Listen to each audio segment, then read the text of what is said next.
Pernahkah kamu bertemu seseorang yang di awal tampak sempurna, menarik, perhatian, seolah benar-benar memahami dirimu? Namun, seiring waktu, sesuatu terasa aneh. Kamu mulai ragu pada dirimu sendiri. Emosimu naik turun, dan entah bagaimana, kamu kehilangan kendali atas hidupmu.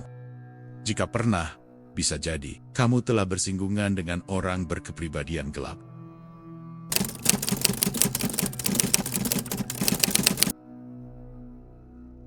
Istilah dark personality mencakup 3 tipe utama: narsistik, sosiopat, dan psikopat.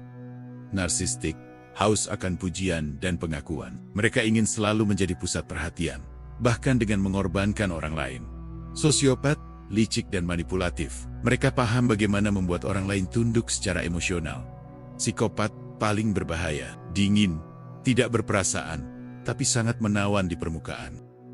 Ketiganya punya satu kesamaan: kemampuan luar biasa untuk mengendalikan orang lain tanpa terlihat melakukannya. Dan cara mereka melakukannya adalah lewat taktik manipulasi psikologis.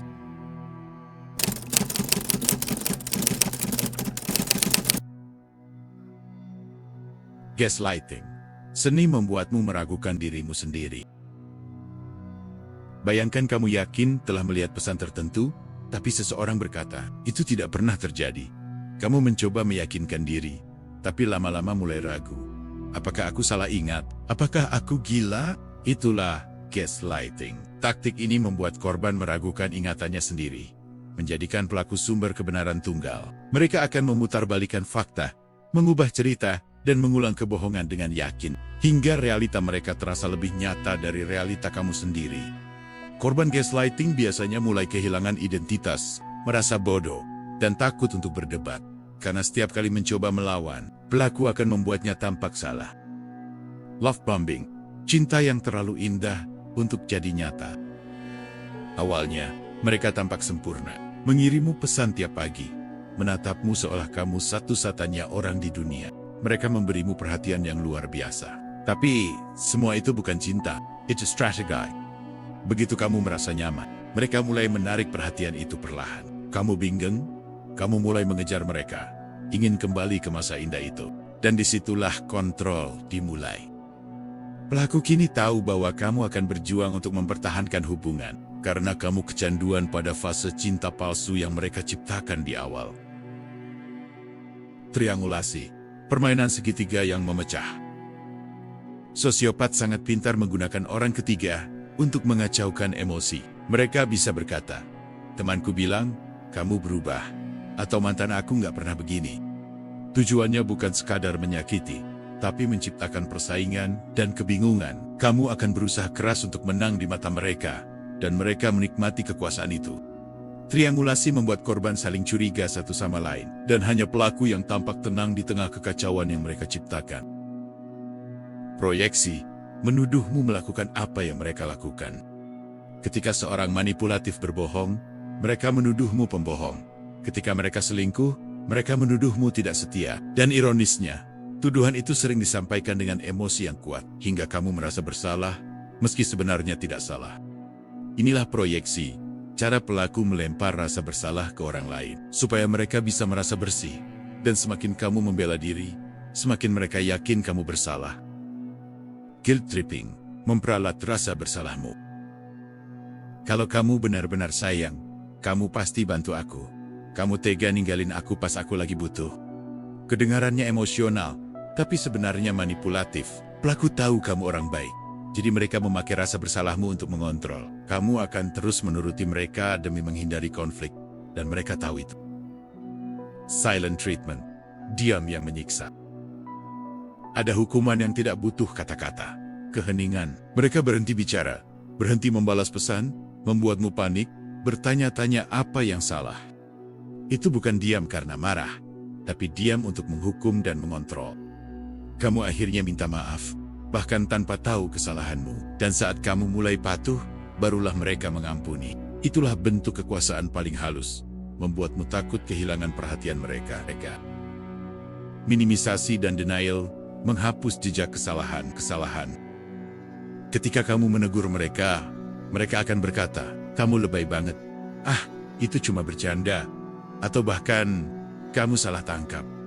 Pelaku tahu bahwa jika mereka bisa membuatmu meragukan reaksi sendiri, mereka tak perlu meminta maaf. Inilah cara mereka menormalisasi perilaku toksik, hingga kamu terbiasa disakiti tanpa sadar. Mirroring, meniru untuk memikat. Pernah bertemu seseorang yang tampak terlalu cocok denganmu, suka hal yang sama, cara bicara yang mirip, bahkan selera musik yang identik? Hati-hati, itu bisa jadi mirroring. Pelaku meniru kepribadianmu agar kamu merasa terkoneksi cepat. Mereka mempelajari kelemahanmu, nilai-nilaimu, dan nanti mereka gunakan semua itu untuk melawanmu. Awalnya terasa seperti jodoh, tapi akhirnya terasa seperti jebakan. Kebohongan patologis, hidup di dunia palsu. Orang berkepribadian gelap bisa berbohong tanpa ragu. Mereka menciptakan versi cerita sendiri dan mengulanginya terus sampai orang lain percaya. Yang lebih berbahaya, mereka bisa percaya pada kebohongan mereka sendiri. Ketika kamu membuktikan kebenaran, mereka tak akan peduli. Karena bagi mereka, kebenaran adalah apapun yang membuat mereka tetap berkuasa. Eksploitasi kelemahan, menggunakan luka sebagai senjata. Mereka tahu kamu pernah disakiti. Mereka tahu kamu ingin dicintai. Dan mereka akan menggunakan semua itu untuk mendapatkan apa yang mereka mau. Satu kalimat bisa menghancurkanmu, karena mereka tahu tepat di mana harus menusuk. Mereka akan berpura-pura jadi penyelamat, padahal mereka adalah sumber luka baru.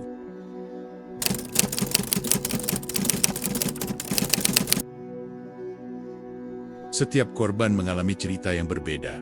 Tapi pola manipulasi ini selalu sama. Dia membuatmu jatuh cinta, kemudian mengendalikan, lalu menghancurkanmu perlahan. Kamu tidak sadar kapan mulai berubah. Kamu lebih pendiam, lebih takut, dan kehilangan rasa percaya diri yang dulu kamu miliki.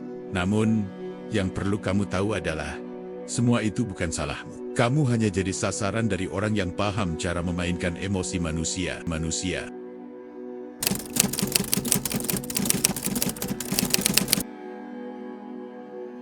Untuk bisa bebas dari orang berkepribadian gelap, kamu harus belajar mendeteksi tanda-tandanya sejak awal. Pertama, percaya pada instingmu. Jika seseorang membuatmu merasa kecil, bingung, atau lelah secara emosional, itu sinyal bahaya. Kedua, batasi kontak. Orang manipulatif hidup dari reaksi emosimu. Semakin kamu tenang dan menjauh, semakin lemah kendali mereka. Ketiga, catat kejadian. Simpan pesan, bukti, atau catatan kecil. Bukan untuk dendam, tapi agar kamu tidak termanipulasi oleh ingatan palsu. 4. Tegakkan batas. Katakan tidak tanpa penjelasan panjang. Mereka akan marah, tapi itu tanda kamu mulai bebas. 5. Jangan berdebat soal kebenaran. Bagi mereka, argumen adalah alat kontrol. Kamu tidak perlu menang, kamu hanya perlu keluar. Terakhir, cari dukungan, teman, keluarga, atau profesional yang bisa membantumu melihat realita dari luar.